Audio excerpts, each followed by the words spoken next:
संविधान का अनुच्छेद 13(5) में महोदय आदिवासी शब्द रखा गया था मसौदा में।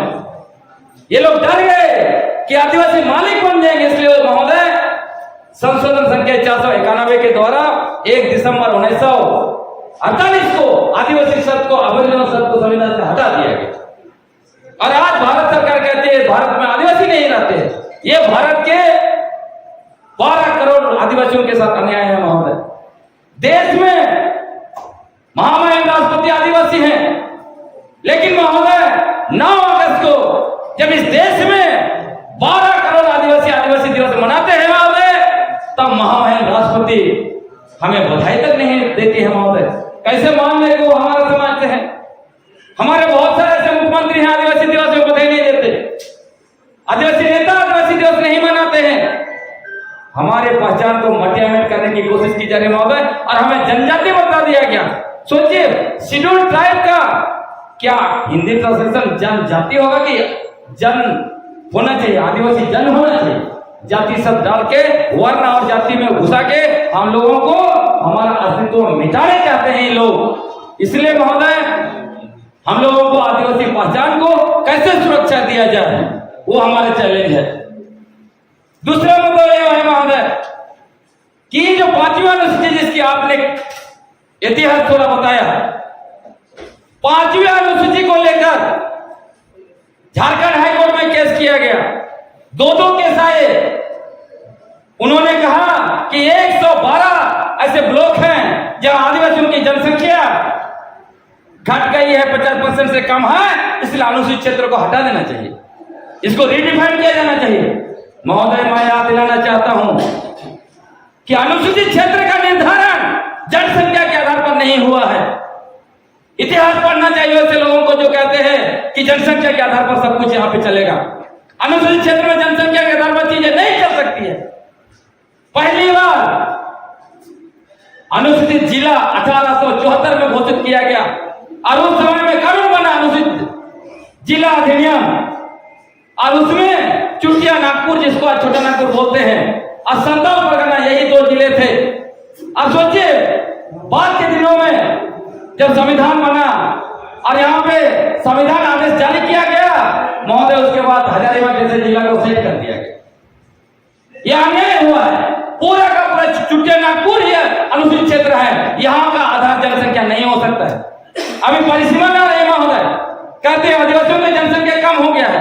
कोई कह रहा है पेशा कानून जो है कि काला कानून है, आदिवासियों का जनसंख्या 10% हो गया। बाप रे! जब आदिवासी इलाके में सुप्रीम कोर्ट में राकेश कुमार बनाम यूनियन ऑफ इंडिया में क्या फैसला दिया है महोदय? उन्होंने वहां कहा है ये इलाके आदिवासियों के हैं, ऐतिहासिक रूप से इनके हैं, और बाहरी जनसंख्या यहां आकर भर गई है।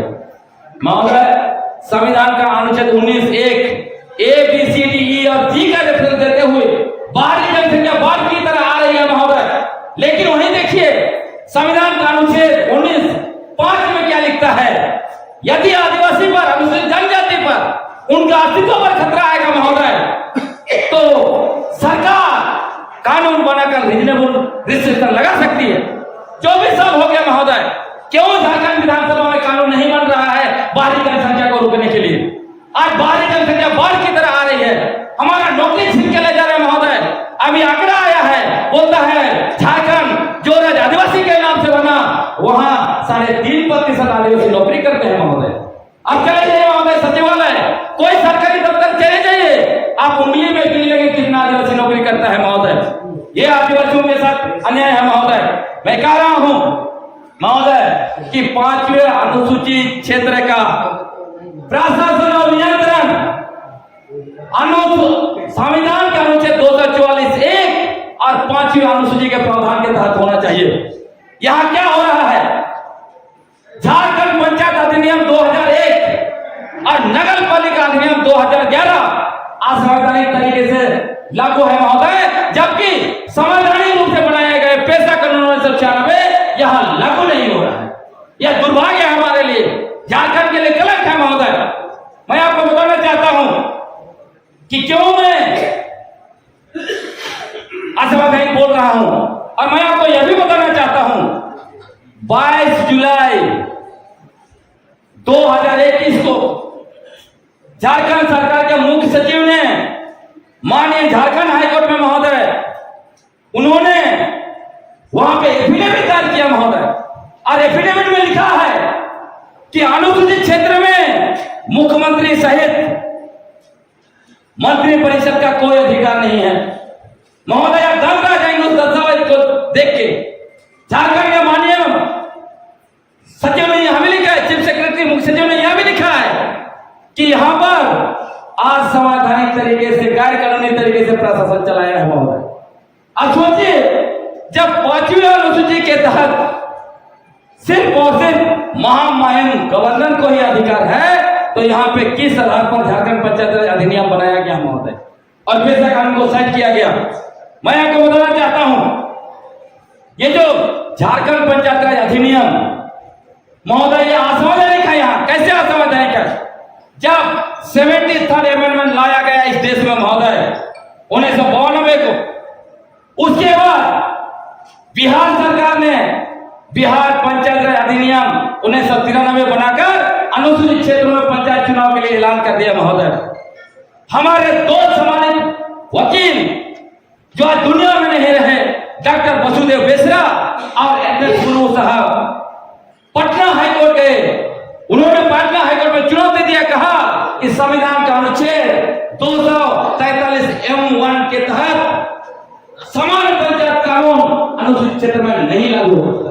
इसी के आधार पर पटना हाईकोर्ट ने उस कानून पर रोक लगा दिया महोदय। लेकिन झारखंड सरकार का पंचायत राज विभाग आज भी कहता है कि 7वीं अनुसूची में पंचायत राज का विषय है महोदय, इसलिए विधानमंडल को कानून बनाने का अधिकार है। बताइए, आप देख लीजिए 7वीं अनुसूची जब संविधान में बनाया, संविधान बना तो मूल में था, लेकिन आप देखिए जब 73rd अमेंडमेंट आया 1992 में, उस समय में क्यों प्रतिबंध लगा दिया गया?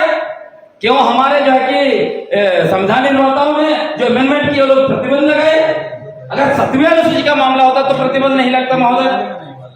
अब इसीलिए संसद को अधिकार दिया M4B के तहत कि संसद ही कानून बना सकता है। लेकिन जब बिहार विधानसभा के द्वारा कानून बनाया गया, पंचायत व्यवस्था इधर नहीं लगा, तो झारखंड विधानसभा ने किस अधिकार के तहत यहाँ पे पंचायत व्यवस्था बनाया और अनुसूचित क्षेत्र में थोपा?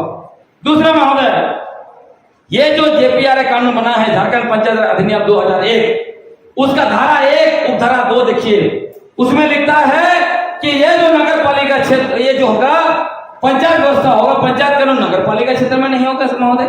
आप सोचिए कि जहां पे नगर पालिका होगा वहां पे ये कानून नहीं लागू होगा। मतलब संविधान का 5वीं अनुसूची पायरा 6(2) के तहत माननीय महामहिम राष्ट्रपति को अधिकार दिया गया अनुसूचित क्षेत्र के निर्धारण का, वो विधानसभा ने निर्धारण किया महोदय, यह असंवैधानिक है। उसके अलावा महोदय, यदि अनुसूचित क्षेत्र के लिए कोई भी कानून बनेगा तो उसका TSC में ले जाना जरूरी है, क्योंकि वो हमारा संवैधानिक हो गया महोदय। लेकिन झारखंड पंचायत राज अधिनियम को TSC में नहीं लिया गया, उसके बावजूद उसको लागू किया गया। आपको मैं यह भी कहना चाहता हूं कि पेशा कानून के तहत अंतर्गत राज्य सरकार कानून बना सकती है, लेकिन JPRA में पेशा का कोई रेफरेंस नहीं है। स्पष्ट है, पेशा कानून अलग है, झारखंड पंचायत राज अधिनियम अलग है। तब सवाल उठता है, जब दो कानून एक इलाके में लागू होंगे, टकराएंगे, तब क्या होगा महोदय?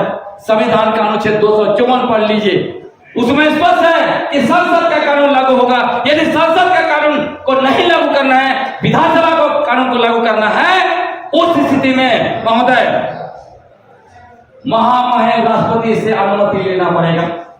इसमें अनुमति नहीं लिएगा महोदय। और मैं बताना चाहता हूं, इस मसले को लेकर 4 सितंबर 2015 को झारखंड विधानसभा के जॉइंट सेक्रेटरी ने चिट्ठी लिखा पंचायत विभाग के सचिव को, कहा कि क्या आपने प्रेसिडेंट से एक्शन लिया है, क्या आप इसको TSC से परामर्श लिया है? कोई जवाब नहीं महोदय। उसके बावजूद जानबूझ के लोग थोप रहे। सोचिए कि जो कानून संविधान के अनुच्छेद 243M, 244(1) और 254 का हनन करता महोदय, क्या वो असंवैधानिक है कि नहीं महोदय? इसलिए इस कानून को खारिज करना चाहिए महोदय। और मैं ये जो नगर पालिका कानून है महोदय, उसके द्वारा अनुसूचित क्षेत्र को संविधान का अनुच्छेद 243 ZC1 देखिए, उसमें स्पष्ट है ये नगर पालिका कानून अनुसूचित क्षेत्र में लागू नहीं होगा। उसके बावजूद थोपा गया महोदय। और आज यही को इसी पंचायत कानून को एक असंगत नियमावली बना के इस मौजूदा सरकार का जिद है कि हम जो है कि जेपीआर के साथ ही जो है कि ये लागू करेंगे महोदय। ये आदिवासियों को स्वीकार नहीं महोदय, इसीलिए जो है कि आदिवासी विधानसभा हो रहा है महोदय। आपको मैं जमीन की और भी लाना चाहता हूं महोदय, क्योंकि आपको मालूम है महोदय कि झारखंड में हम आदिवासियों का लड़ाई एक दिन का 2 दिन का नहीं है महोदय। हम आदिवासियों का लड़ाई विगत 260 वर्षों से निरंतर चल रहा है महोदय। इसीलिए महोदय मानव धरती आबा बिरसा मुंडा ने कहा उल गुलाम का अंत नहीं होगा। उसका मूल में क्या है महोदय? ये पूरा 260 साल का लड़ाई है, उसके मूल में हमारी जमीन है महोदय। और उसके लिए महोदय हमारा सैकड़ों लोग शहीद हुए महोदय। और उसी के बदौलत CNT और SPT कानून बना महोदय। CNT और SPT कानून क्या बोलता है महोदय?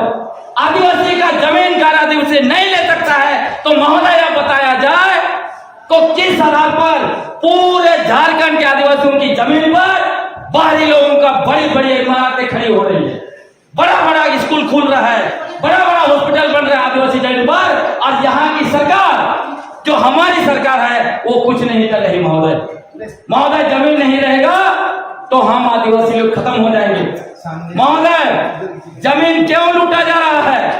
जमीन इसीलिए लूटा जा रहा है क्योंकि CNT एक्ट में एक व्यक्ति अपना जमीन को बेच देता है। कोई भी आता है उसको ठगता है, वो जाके बेच देता है। लेकिन महोदय जैसे ही पेशा कानून 23 प्रावधानों के साथ उपयुक्त नियमावली के साथ लागू होगा महोदय, अगर आदिवासी भी जमीन बेचना चाहेगा तो उसको ग्राम सभा से परमिशन लेना पड़ेगा, तो वो रुक जाएगा स्वागत महोदय। ये जो विस्तार हो रहा है बाहरी जनसंख्या इस इलाके में वो रुक जाएगा महोदय। और उसके बाद जो आदिवासी जमीन को दूसरे लोग लिए है गैर कानूनी तरीके से महोदय, वो जमीन भी ग्राम सभा वापस कर सकता है। इसीलिए लोग नहीं लागू करना चाहते हैं महोदय। आपको मैं वो ये कहना चाहता हूं कि देखिए लागू करने पर महोदय पेशा कानून के तहत ग्राम सभा को अधिकार है। अभी क्या हो रहा है महोदय, हम लोग पेपर में पढ़ते हैं कि रांची जिला में 50 अवैध जो क्रशर चल रहा है महोदय, 60 अवैध क्रशर चल रहा है महोदय। जहां पे सरकार है, जहां पे पुलिस हेडक्वार्टर है, जहां पे पूरा प्रशासन है महोदय, वहां किसका हिम्मत है जो पहाड़ के ऊपर में क्रशर चला रहा है महोदय। बालू का मामला है, बालू में मतलब ग्राम सभा का अधिकार महोदय, जो ये लोग नियमावली बना रहे हैं महोदय, उसको भी 1 नंबर और 2 नंबर बालू है। 1 नंबर जो घटिया किस्म का है, जहां कम बालू निकलेगा महोदय, उसको ये लोग दे रहा है ग्राम सभा, और 2 नंबर जिसमें ज्यादा बालू निकलेगा उसको हैदराबाद की कंपनी को ऑप्शन कर रहे हैं महोदय। ये हम लोग के साथ अन्याय है महोदय। 5वां अनुसूचित क्षेत्र में पेशा कानून के तहत शराब की खरीद बिक्री बिना ग्राम सभा की अनुमति के नहीं हो सकता है। लेकिन अभी सरकार दंड शराब बेच रही है महोदय, आदिवासियों को शराब पिलाया जा रहा है और उनके जल जंगल जमीन को लूटा जा रहा है, सबको लूटा जा रहा है महोदय। ये षड्यंत्र है, इसीलिए लोग पेशा कानून लागू नहीं करना चाहते हैं महोदय। इसलिए महोदय हमारा निवेदन होगा कि इसको जो है कि हम लोग पारित करेंगे और जो है कि हम लोग सरकार को बुलाएंगे। महामहिम लोग कहेंगे वो कस्टोडियन है, इसलिए वो इनको पारित करें। मैं महोदय आपका समय के लिए बहुत बहुत धन्यवाद। और भी सदस्य बात रखेंगे।